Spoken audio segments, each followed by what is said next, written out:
Welcome to S6 TV Telugu news bulletin. ముందుగా headlines. Hyderabad house లో Seychelles అధ్యక్షుడితో ప్రధాని మోడీ కీలక భేటీ.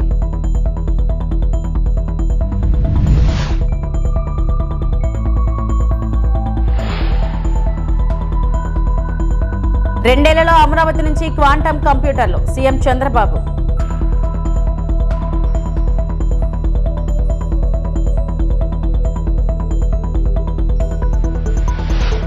పల్లె పండుగ జల్ జీవన్ మిషన్ ద్వారా గ్రామాల అభివృద్ధికి డిప్యూటీ సీఎం పవన్ కళ్యాణ్ భారీ ప్రణాళిక.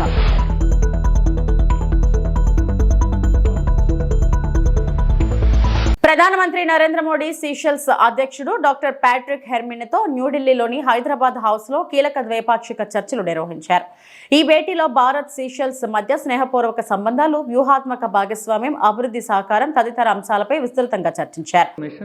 Ministry of Health of Seychelles on pharmacopoeial cooperation.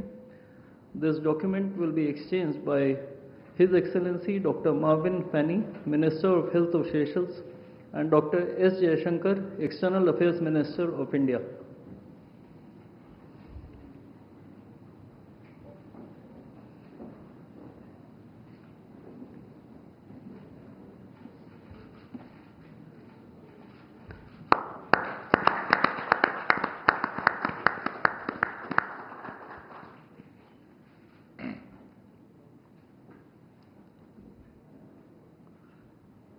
The next document to be exchanged is the MOU between Indian Meteorological Department and Seychelles Meteorological Authority on technical and scientific collaboration.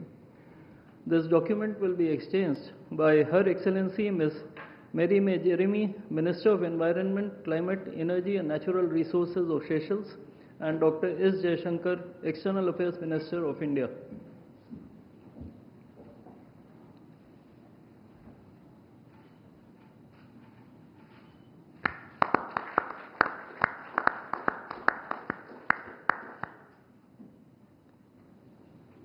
ప్రభుత్వ పథకాలను అట్టడుగు వర్గాలకు కూడా చేరవేయాలని AP CM Chandrababu ఆదేశించారు. సచివాలయంలో మంత్రులు, వివిధ శాఖల కార్యకర్తలతో సీఎం సమీక్ష నిర్వహించారు. ఈ సమావేశంలో జిల్లా కలెక్టర్లు, ఎస్సీలు వర్చువల్ గా పాల్గొన్నారు. జీఎస్ఓపీ వృద్ధి రేటు, స్వర్ణాంధ్ర 2047 విజన్ లక్ష్యాలు, 10 సూత్రాల అమలు, ఆదాయార్జన శాఖలు, రాష్ట్రానికి వచ్చిన పెట్టుబడులు, పీపీపీ ప్రాజెక్టుల పురోగతిపై సీఎం సమీక్షించారు.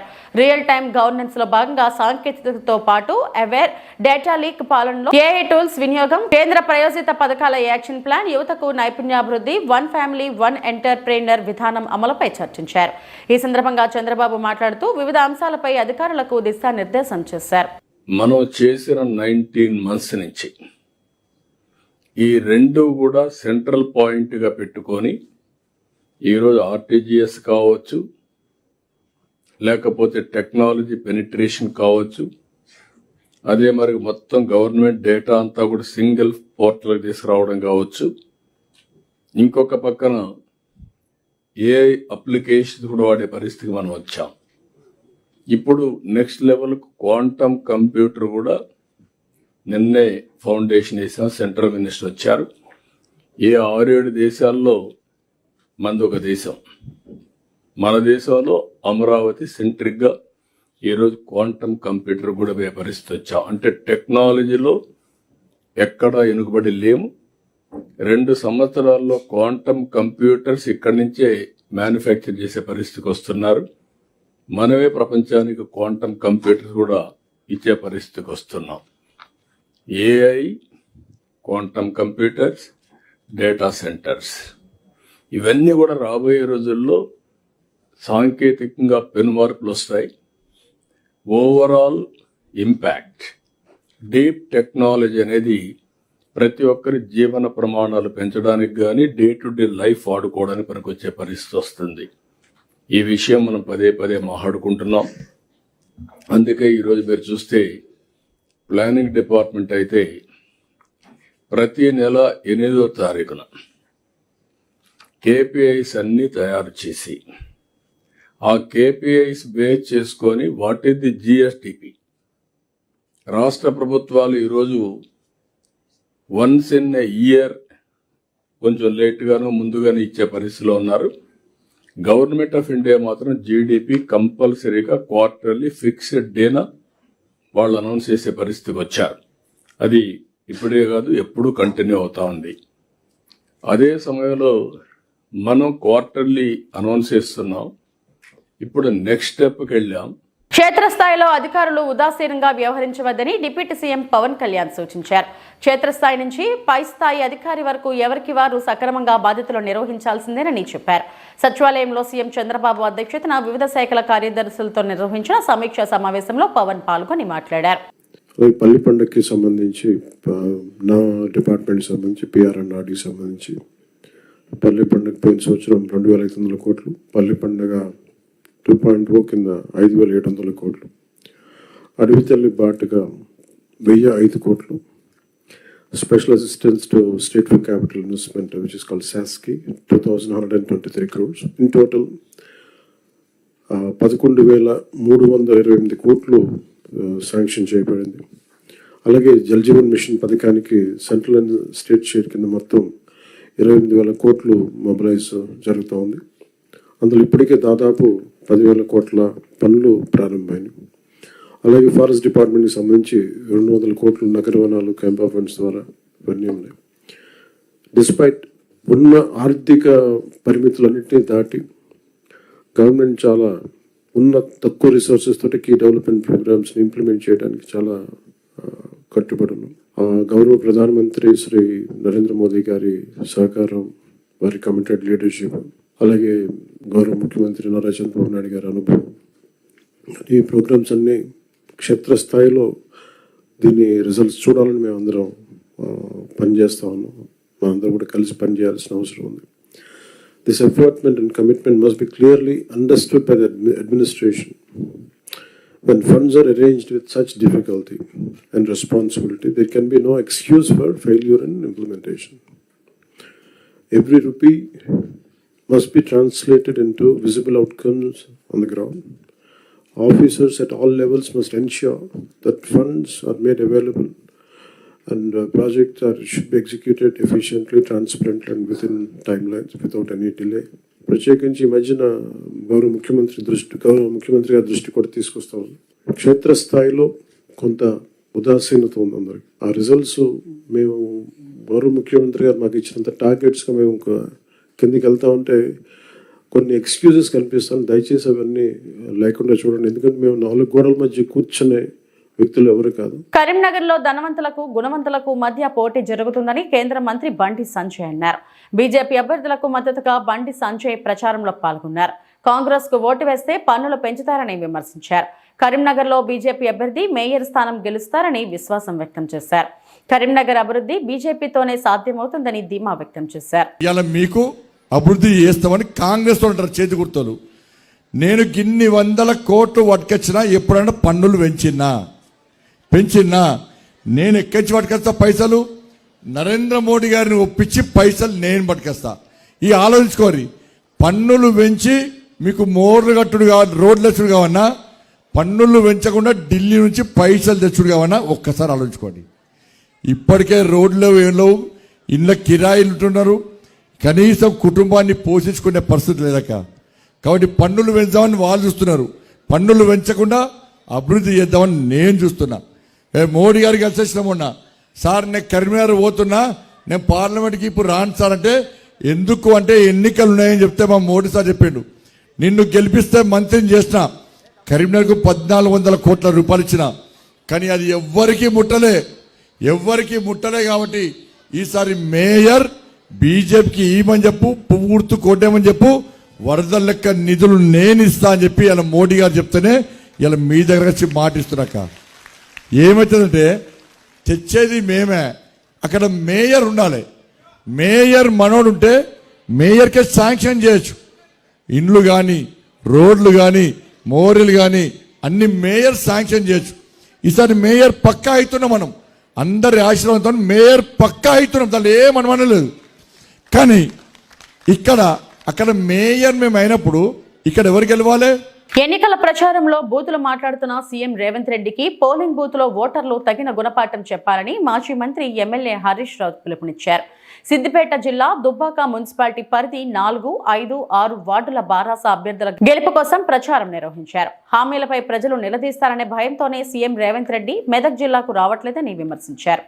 పారిశ్రామిక భూములు హిల్ టీపీ కుంభకోణం, అక్టోబర్లో విద్యుత్ కుంభకోణం, నవంబర్లో సింగరేణి కుంభకోణం, డిసెంబర్లో సీఎం కేఎల్ఎస్ఆర్ అంటే 6 గ్యారెంటీలు ఇస్తారు మనకు చెప్పింది కదా. 6 గ్యారెంటీలు ఇయ్యలే గాని ఆయన బినామీ కంపెనీకి 6,000 కోట్ల టెండర్లు మాత్రం కట్టబెట్టిండు రేవంత్ రెడ్డి. ఇగో గిదాను చేసేది దీనికోసమా నువ్వు ముఖ్యమంత్రి అయింది? ఏవి 6 గ్యారెంటీలు? దాని గురించి మాట్లాడే ముఖం లేదు. అందుకే నేను ఎందుకు నేను మీకు గుర్తు చేస్తున్నా అంటే ఈ ఎన్నిక మీకు ముఖ్యమైంది అన్న. నేనేం కొత్తగా ఎమ్మెల్యే అయ్యేది లేదు, ప్రభాకరన్ అయ్యేది లేదు, కేసీఆర్ ఏమి ఎక్కేది లేదు, రేవంత్ రెడ్డి దిగిపోయేది లేదు. కానీ రేవంత్ రెడ్డికి సురుకు పెట్టాలి. రేవంత్ రెడ్డి బిడ్డ నువ్వు అవ్వ తాతలకు 4,000 ఇస్తాని మోసం చేసినావు, అక్క చెల్లెళ్లకు 2,500 ఇస్తాని మోసం చేసినావు. అందుకే దుబ్బాకలో నేను గుద్దుతే నీకు దిమ్మ తిరగాలి. నేను రేపు పొద్దున అసెంబ్లీలో అడగద్దా రేవంత్ రెడ్డిని? ఏమని అడగాలి? ఇగో దుబ్బాకలో నువ్వు 4,000 ఇయ్యలేదు గనక, నువ్వు తులం బంగారం ఇయ్యలేదు గనక, నువ్వు కేసీఆర్ కిట్టు బంద్ చేసినావు గనక దుబ్బాకలు అందరు కలిసి నిన్ను సీరి చింతగట్టిను రేవంత్ రెడ్డి, ఇప్పుడన్నీ ఈరాబయ్య అంట అనద్దా? ఇది మీకోసం ఈ ఎన్నిక మీకు ముఖ్యం. లేకపోతే ఏమంటాడు రేవంత్ రెడ్డి? నేను 4,000 ఎగబెట్టినా, 2,500 ఎగబెట్టినా, ఉద్యోగాలు ఎగబెట్టినా, ఫీజు రియంబర్స్మెంట్ ఎగబెట్టినా, 2 సార్లు రైతు బంధు గోష్పారేసినా, అయినా నాకే ఓటేసిండు, ఇచ్చేదే లేదు పో హరీష్ రావు కూర్చో అంటాడు అనడా? అవన్నీ మనకు రావాలంటే ఆయనకు సురుకు పుట్టాలనా వద్దా? ఆయనకు తెలిసి రావాలనా వద్దా? మోసం చేసినోడికి బుద్ధి చెప్పాలనా వద్దా? ఇంకో మాట అంటున్నా, ఇప్పుడు 2.5 ఏళ్ళైంది ఈ కాంగ్రెస్ గవర్నమెంట్ వచ్చి. 2.5 ఏళ్లలో దుబ్బాక లేదని ఒక్క పని చెప్తారా వాళ్ళు చేసింది? ఒక్క పని. ఇప్పుడు ఆ బస్టాండ్ ఎవరు కట్టిండ్రు? ఈ దుకాణం ఎవరు కట్టిండ్రు? ఏదన్నా చూడు, ఫైర్ స్టేషన్ ఎవరు తెచ్చిండ్రు? డబుల్ బెడ్రూమ్ ఇల్లు ఎవరు కట్టిండ్రు? ఆ స్కూలు కేసీఆర్ స్కూల్ ఎవరు కట్టిండ్రు? దుబ్బాకల రోడ్లు ఎవరు చేసిండ్రు? ఈ సర్కిల్ డెవలప్ చేసింది ఎవరు? అసలు ఏమన్నా ఒక్క పని 2.5 ఏళ్లలో కాంగ్రెస్ వాళ్ళు చేసిన పని ఒక్కటన్నా చూపిస్తారా? దుబ్బాకల ఒక్కటన్నా చూపిస్తారా 2.5 ఏళ్లలో? ఇక బీజేపీ వాళ్ళు వస్తారు, వాళ్ళు ఏమైనా చేసిండ్రా? బీజేపీ వాళ్ళు ఏమైనా చేసిండ్రా? ఇద్దరు ఒకటే. ఆయన హైదరాబాద్ లో గరుస్తాడు, ఈయన ఈ దుబ్బాకల గరుస్తాడు. బీజేపీ వాళ్ళు కాంగ్రెస్ వాళ్ళు తిట్టుడే తిట్టుడు తప్ప చేసుడు ఏమన్నా ఉన్నది అసలే? నేను ఒక మాట అంట, ఇప్పుడు ఇలా మా అవ్వ బుక్కటి తింటుందంటే కేసీఆర్ ఇచ్చిన 2,000 కాదా? మా బీడీలు చేసే చెల్లెకింత ఆసరైందంటే కేసీఆర్ ఇచ్చిన 2,000 కాదా? మరి కాంగ్రెస్ వాడు వచ్చి 4,000 ఇస్తే మా అవ్వ బతుకుతుంది కానీ కేసీఆర్ ను తింటేనే అవ్వ బతుకుతుందా? నా అవ్వకు 4,000 కావాలి, కేసీఆర్ ను తిట్టడెందుకు? అనంతపురం ఆర్డీటీ జేఏసీ పరిరక్షణ కమిటీ నేతృత్వంలో ఆర్డీటీ సంస్థను పరిరక్షించుకుందామని పెద్ద ఎత్తున సభ్యులు తీర్మానం చేశారు. ఆర్డీటీ సంస్థకు సంబంధించి ఎఫ్సీఆర్ఏ అందించడంలో కేంద్ర ప్రభుత్వం చేస్తున్న నిర్లక్ష్య వైఖరిని నిరసిస్తూ పెద్ద ఎత్తున నిరసన కార్యక్రమాన్ని నిర్వహించారు. ఆర్డీటీ సంస్థకు ఎఫ్సీఆర్ఏ అందిస్తామని కేవలం నెలల్లో రోజులు గడుపుతున్నారే తప్ప ఇప్పటి వరకు ఎలాంటి స్పష్టమైన హామీ లభించకపోవడంపై తీవ్ర ఆగ్రహం వ్యక్తం చేశారు.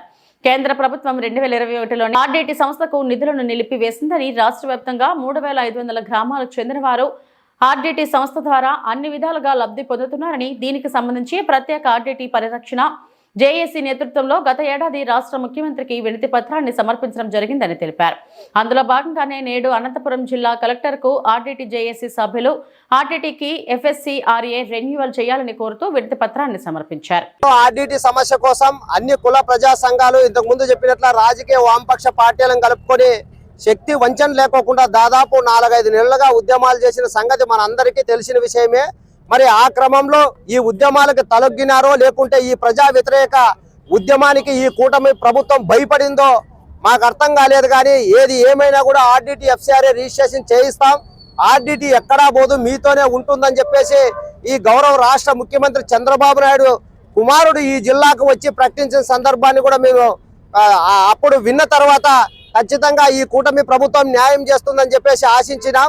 మరి అదే విధంగా ఎవరైతే ఆర్డిటి సంస్థకు చైర్మన్ గా ఉన్నారో మాన్సో ఫెర్రర్ గారిని కూడా ఇక్కడున్నటువంటి మంత్రులు ఎమ్మెల్యేలు ఇంటికి పోయి మీ ఆర్డిటికి మేము అండగా ఉంటాం, ఆర్డిటిని కోసం వచ్చే విదేశీ నిధులకు అడ్డుకట్టు తొలగిస్తామని చెప్పేసి మాటలు చెప్పిన సందర్భాలు కూడా మాకు తెలుసు. మరి ఇట్లాంటి సందర్భంలో మరి ఖచ్చితంగా వీళ్ళు FCRAని అడ్డుకోరు, రిజిస్ట్రేషన్ జరుగుతుందని చెప్పేసి మేము ఆశించినాము, ఆలోచన చేసినాం. కాబట్టి తాత్కాలికంగా కొంచెం ఉద్యమాలకి దూరంగా ఉండాల్సిన పరిస్థితి ఏర్పడింది. మరి ఇప్పటికి నెలలు కావస్తున్నా వాళ్ళు చెప్పినటువంటి మాయ మాటలు మమ్మల్ని భ్రమల్లోకి ముంచాయని చెప్పేసి తేటతెల్లమైంది, అర్థమైంది. కాబట్టి మరి తదుపరి ఉద్యమాలకు శ్రీకారం చుడుతున్నాం. ఎందుకంటే రాజకీయ నాయకులకు అలవాటైన అంశం ఏమంటే ఈ పేద ప్రజలను నమ్మించడం, మోసం చేయడము, భ్రమలు కల్పించడము అందరికీ తెలిసిన విషయమే. అదే క్రమంలోనే మా మీద కూడా వీళ్ళు ప్రయోగాలు చేశారు. వీళ్ళు ప్రయోగాలను గుర్తించాం, గమనించాం. కాబట్టి మరి తర్వాతి దశల వారి ఉద్యమాలకు శ్రీకారం చుట్టాలి.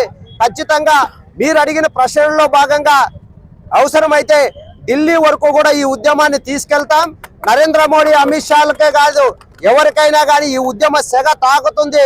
ఇది ఒక జిల్లా సమస్య కాదు, తెలుగు రాష్ట్రాల సమస్యగా కూడా ముడిపడి ఉంది. మరి అటువంటి సందర్భంలో ఈ ఆర్డిటిని సాధించుకునేంత వరకు కూటమి ప్రభుత్వం, బీజేపీ, జనసేన, తెలుగుదేశం ఈ పార్టీలు వెంటనే గుర్తించి గమనించి వారు చెప్పిన మాయ మాటల నుంచి బయటకు వచ్చి వెంటనే ఆర్డిటి FCRA రిజిస్ట్రేషన్ చేయించకపోతే మాత్రం ఖచ్చితంగా ఈ ఉద్యమాన్ని ఆపేది లేదు. వీళ్ళు మాయ మాటలు ఇక నుంచి నమ్మేది లేదు. మేము సాధించుకునేంత వరకు పోరాడి తీరుతామని చెప్పి తెలియజేసుకుంటున్నాం. ఈ 60 సంవత్సరాల కాలంలో ఈ దేశంలోనే కాదు, ఈ రాష్ట్రంలో అన్ని రాష్ట్ర ప్రజలకి తెలుసు ఆర్డిటి 60 సంవత్సరాలుగా మన రాయలసీమ జిల్లాలో దేశవ్యాప్తంగా మరి సేవలు అందిస్తుంది. విద్య, వైద్యం, ఉపాధి, ఉద్యోగ అవకాశాలు, మరి అదేవిధంగా పేదవారికి మరి ఆర్డిటి సేవలు, ఎనలేని సేవలు, మరి అవి అమ్మా పెట్టదు అడక్క తిన్నదనే సాధనంగా ఈరోజు కూటమి ప్రభుత్వం సంవత్సర కాలంలో ఈ జిల్లాలో పెద్ద ఎత్తున రాష్ట్ర వ్యాప్తంగా, దేశవ్యాప్తంగా ఉద్యమం తీసివేదలకే మరి ముఖ్యమంత్రి గారు నారా లోకేష్ గారు ఈ జిల్లాలో ఉన్నటువంటి మంత్రులు, ఎమ్మెల్యేలు అదే వచ్చేసింది, రెన్యువల్ చేసాం, ఆర్డిటిని రెన్యువల్ చేసేసాం, ఇచ్చేసాం, ఇంకా ఎటువంటి సమస్య లేదని చెప్పినటువంటి ముఖ్యమంత్రి, అదేవిధంగా విద్యాశాఖ మంత్రి మరి ఏం చేస్తున్నారు ఈ 3 నెలల కాలం కానీ చెప్పి ఈరోజు సిపిఐ పార్టీగా, దళిత సంఘ జేఏసీలుగా ఈరోజు అడుగుతున్నాం. 3 నెలలుగా ఇప్పటికీ కూడా మరి ఏమాత్రమో రెన్యువల్ చేయడంలో నిర్లక్ష్యం వహిస్తున్నారు. పేదవారికి ఆర్డిటి హాస్పిటల్లో వైద్యం అందడం లేదు, ఉద్యోగాలు, జీతాలు ఇవ్వలేని పరిస్థితి ఉంది. ఈరోజు ఆర్డిటిని మూసేసుకునే పరిస్థితి ఈ రాష్ట్ర కూటమి ప్రభుత్వం తీసుకొస్తుంది. దీనికి కేంద్రంలో బీజేపీ ప్రభుత్వం దీన్ని ఎటువంటి ఆర్డిటి సేవలు కొనసాగించుకునే దుర్మార్గమైన ఆలోచనతో ఉంటే ఈ రాష్ట్రంలో కూటమి ప్రభుత్వం దానికి ఒత్తాస పలుకుతోంది.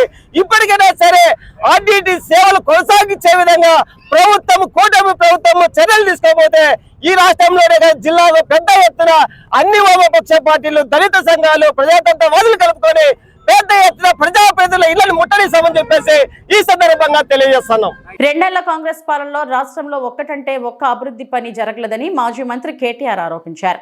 ఎన్నికల్లో ఇచ్చిన హామీలను పక్కన పెట్టి స్కామ్లకు తెరలేపారని విమర్శించారు. భూపాలపల్లిలో మున్సిపల్ ఎన్నికల ప్రచారంలో పాల్గొన్న కేటీఆర్ బీఆర్ఎస్ అభ్యర్థులను గెలిపించాలని కోరారు. సింగరేణిని రేవంత్ రెడ్డి ఆయన బావమర్ది దోచుకున్నారని మండిపడ్డారు. ఓటుకు నోటు కేసు చివరి దశకు రావడంతో ఫోరెన్సిక్ ల్యాబొరేటరీలో అగ్గిపెట్టారన్నారు. హామీలు అమలు కావాలంటే ఎన్నికల్లో కాంగ్రెస్ పార్టీకి తగిన బుద్ధి చెప్పాలన్నారు. రేవంత్ రెడ్డి బావమర్ది ఫోన్ చేస్తాడు, రే ఇటు టెండర్ ఏకరా అంటాడు. టెండర్ ఏకరా అనగానే అవతలోడు బుగులు పడి వేయకపోతే మంచిదట, కానీ దబ్బన వేద్దాం అనుకుంటే ఇటు సర్టిఫికెట్ ఇయ్యడట. సర్టిఫికెట్ ఇస్తేనే టెండర్ వేయాలన్నట. గట్ల మే 25 నుంచి మొదలుపెట్టి ఇప్పటిదాకా 6,000 కోట్ల రూపాయలు బావమర్దికి రేవంత్ రెడ్డి రాసిచ్చిండు. ఆ కుంభకోణం బయట పెట్టంగానే ఇక ఫోన్ ట్యాపింగ్, ఈ ట్యాపింగ్, ఆ ట్యాపింగ్ అని మమ్మల్ని వరుస పెట్టి పిలుచుడు మొదలు పెట్టిండు. నిన్నటికి నిన్న ఏం చేసిండో చూసిరా? ఇదివరకు దొరికింది కదా ఓటుకు నోటు 50 లక్షలతో దొరికింది, యాదుకుందా? మర్చిపోయినరా? ఆ ఆధారాలన్నీ హైదరాబాద్ లో ఒక ఆఫీసులు ఉంటాయి. ఆ రోజు దొరికిన బ్యాగు, అదే విధంగా దొరికిన మిగతా వివరాలన్నీ ఒక ఆఫీస్ హైదరాబాద్ లో ఫోరెన్సిక్ ల్యాబొరేటరీ అని ఉంటుంది. ఆ ల్యాబొరేటరీలో ఉంటుంది ఒక ప్రయోగశాల. అందులో నిన్న అగ్గి పెట్టిండు, మొత్తం కాలబెట్టిండు సాక్ష్యాలు లేకుండా. ఎందుకంటే వచ్చింది ఇక కేసు ఆఖరి దశకు వచ్చింది, శిక్ష పడుతుందేమో అని చెప్పి ఆయన దాన్ని బుక్కి చేసిండు, అగ్గి పెట్టిండు, బుక్కి చేసిండు. దొంగ దొరికిపోయిండు కాబట్టి జైలు పోకుండా కాపాడుకునే ప్రయత్నం చేసిండు. నేను మీ అందరికి ఒకటే విజ్ఞప్తి చేస్తున్నా, సింగరేణిని దొంగతనం చేస్తున్నాడు, మీ బతుకులాగం చేసినోడు, మంచిగా ఉన్న రైతులను నాశనం చేసినోడు, మంచిగా ఉన్న సింగరేణి కార్మికులను ఆగం చేసినోడు ఈ రేవంత్ రెడ్డి, ఈ కాంగ్రెస్ పార్టీ. అందుకే ఎల్లుండి 11 తారీఖు నాడు వీళ్ళకి కనుక మనం కర్రు కాల్చి వాత పెట్టకపోతే, వీళ్ళకి కనుక బుద్ధి చెప్పకపోతే మళ్ళొకసారి రేవంత్ రెడ్డి ఏమనుకుంటాడు ఎరికేనా, నేను వీళ్ళకు 2500 ఇవ్వకపోయినా ఆడపిల్లలు నాకే గుద్దిండ్రు, 4000 ఇవ్వకపోయినా ముసలోళ్ళంతా నాకే ఓటేస్తున్నారు, మరి రైతు బంధు వేయకపోయినా రైతులు నాకే ఓటేస్తున్నారు, 19,000 మందికి కేసీఆర్ డిపెండెంట్ ఉద్యోగాలు మెడికల్ బోర్డు పెట్టి ఇచ్చిండు, నేను 11 నెలల నుంచి బోర్డు పెట్టకపోయినా కార్మికులు నాకే గుద్దుతున్నారు. అసలు నేను ఎందుకు వేయాలి అనుకుంటున్నాను. అయ్యా అదా మనోళ్ళు యూరియాలో పెడుతున్నారు. కేసీఆర్ ఉన్నప్పుడు ఆటో అన్నకు ఒక 400 రూపాయలు ఇస్తే పొలకాళ్ళు వేసుకోకపోతుండే నా యూరియా. ఇలా దొరుకుతుందా? యూరియా దొరకదు, రైతు బంధు రాదు. ఇక బోగస్ ఎప్పుడో అయిపోయింది తమ్ముడు. ఎన్ని చెప్పమంటావు, 420 ఉన్నాయి. అందుకే నేను అడిగిన ఉత్తుతగానే అడగలే, మనకు సోయి వచ్చిన మాట నిజమే అయితే పక్కా రేవంత్ రెడ్డికి సురుకు పెడితేనే, రేవంత్ రెడ్డికి కర్రు కాల్చి వెనకకెళ్ళి వాత పెడితేనే చక్కగా అవుతాడు. లేకపోతే మాత్రం ఇంకో 2 ఏళ్ళు ఇదే మాటలు, ఇదే అబద్ధాలు, ఇదే బూతులు వీటి మీదకెళ్ళి నడిపిస్తాడు. బూతుల సీఎం కు బుద్ధి చెప్పాలంటే పోలింగ్ బూత్ కెళ్ళే బుద్ధి చెప్పాలి, ఏ గుర్తు కొట్టేయాలి. ఇక ఇంకొక పార్టీ కూడా ఉన్నది, సందిట్ల సడేమి అనుకో పార్టీ ఉన్నది, పూజకు పనికిరాని పువ్వు, ఏమిటికి పనికిరాడు. 12 ఏళ్ళ ఢిల్లీలో గద్దెగెక్కి కనీసం అదేదో ఉంటుంది సీరియల్ జ్యోతక్క అయింది, అది మొగల్ రేకుల, ఆ పూల ఒక రేకన్నా మనది పడ్డదా?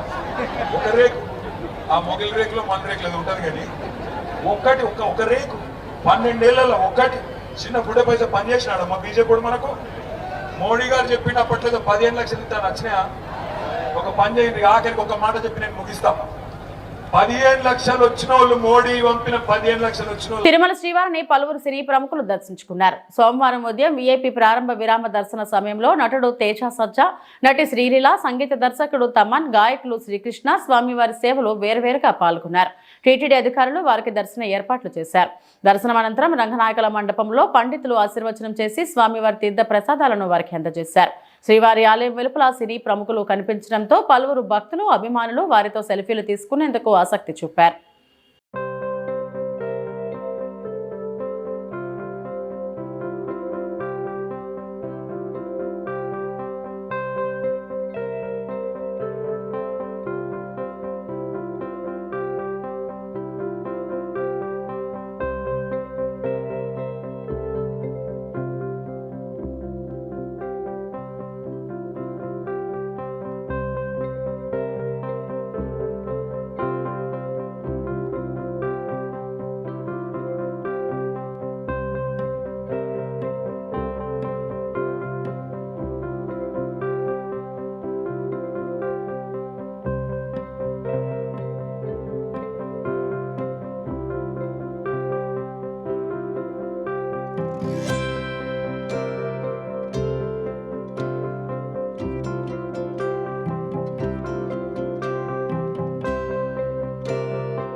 శ్రీకాళహస్తి దేవస్థానం వారిచే పట్టు వస్త్రాల సమర్పణ.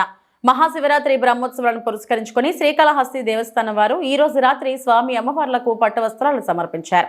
శ్రీకాళహస్తి దేవస్థానం తరపున ఆ దేవస్థానం ధర్మకర్తలి మండలి అధ్యక్షులు శ్రీ సాయి ప్రసాద్, కార్యనిర్వహణాధికారి శ్రీ బాపిరెడ్డి ఈ పట్టు వస్త్రాలను సమర్పించడం జరిగింది. కార్యక్రమంలో శ్రీకాళహస్తీశ్వర స్వామి వారి దేవస్థానం ప్రధాన అర్చకులు కరుణాకర్, గురుకుల్ సహాయ కార్యనిర్వహణాధికారి ఐఎన్వి మోహన్, పర్యవేక్షకులు నాగభూషణం, అర్చకులు, వేద పండితులు, సిబ్బంది పాల్గొన్నారు. ఈ సమర్పణ కార్యక్రమంలో ముందుగా ఆలయ రాజగోపురం వద్ద సాంప్రదాయాన్ని అనుసరించి ధర్మకర్తల మండలి అధ్యక్షులు శ్రీ పోతుకుంట రమేష్ నాయుడు, దేవస్థానం కార్యనిర్వహణాధికారి శ్రీ ఎం శ్రీనివాసరావు, అధికారులు, అర్చకులు, వేద పండితులు శ్రీకాళహస్తి దేవస్థానం అధికారులకు స్వాగతం పలికారు.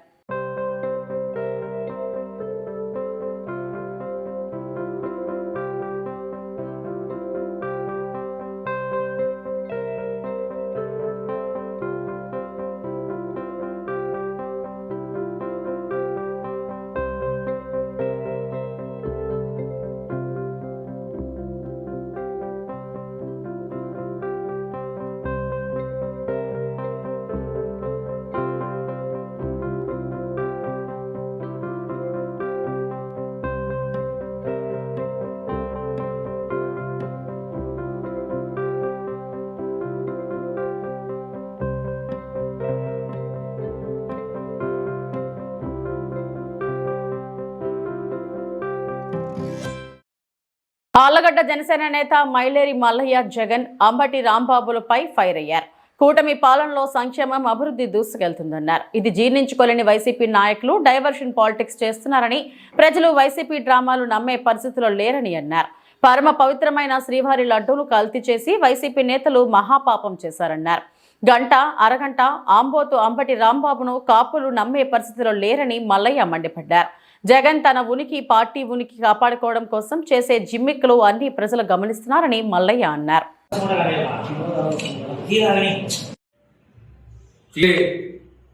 తిరుపతి తిరుమల దేవస్థానంలో గత వైఎస్ఆర్సీపీ ప్రభుత్వం వారి పరిపాలన జరిగినటువంటి ఏదైతే రాష్ట్ర ముఖ్యమంత్రి శ్రీ నారా చంద్రబాబు నాయుడు గారు, అలాగే ఆంధ్రప్రదేశ్ డిప్యూటీ సీఎం శ్రీ కొణిదెల పవన్ కళ్యాణ్ గారు, కూటమి ప్రభుత్వం ఏదైతే గత వైఎస్ఆర్సీపీ పరిపాలనలో కోట్లాది మంది ప్రజలు హిందూ దేవునిగా కొలిచేటువంటి శ్రీ వెంకటేశ్వర స్వామి గారికి ప్రీతి పాత్రిగా ఇచ్చేటువంటి ప్రసాదం లడ్డూలో కల్తీ జరిగిందనే విషయాన్ని గతంలో చంద్రబాబు గారు, పవన్ కళ్యాణ్ గారు ఇంతకుముందు మాట్లాడడం జరిగింది. ఈరోజు వైఎస్ఆర్సీపీ డైవర్షన్ పాలిటిక్స్ తో ఏదైతే లడ్డులో కల్తీ జరిగిందని ప్రతి ఒక్క రిపోర్టు కూడా, టీటీడీ ప్రసాదంలో కూడా కల్తీ జరిగిందని ప్రతి రిపోర్టు ఈరోజు రావడం జరిగింది. వాటిని కప్పిపుచ్చడానికి, వారి చేతగానితనానికి, వారు చేసిన హిందువుల మనోభావాలు దెబ్బతీసే నిర్ణయాలు తీసుకునేదానికి రాష్ట్ర ప్రజలను ఈ రోజు డైవర్షన్ చేయడానికి డైవర్షన్ పాలిటిక్స్ వైఎస్ఆర్సీపీ చేస్తుంది. పవన్ కళ్యాణ్ గారు గతంలో కూడా చెప్పారు, ఎక్కడా జంతువుల నుంచి తీసినదని ఆయన ఏ రోజు కూడా మీడియా ముందు చెప్పలేదు. మీరు కావాలంటే గతంలో పవన్ కళ్యాణ్ గారి వ్యాఖ్యలు కూడా చూడండి. కేవలం లడ్డు ప్రసాదంలో కల్తీ రసాయనాలు వాడి. ఇవి ఇప్పటివరకు నా బులెటిన్ అప్డేట్స్. నమస్తే.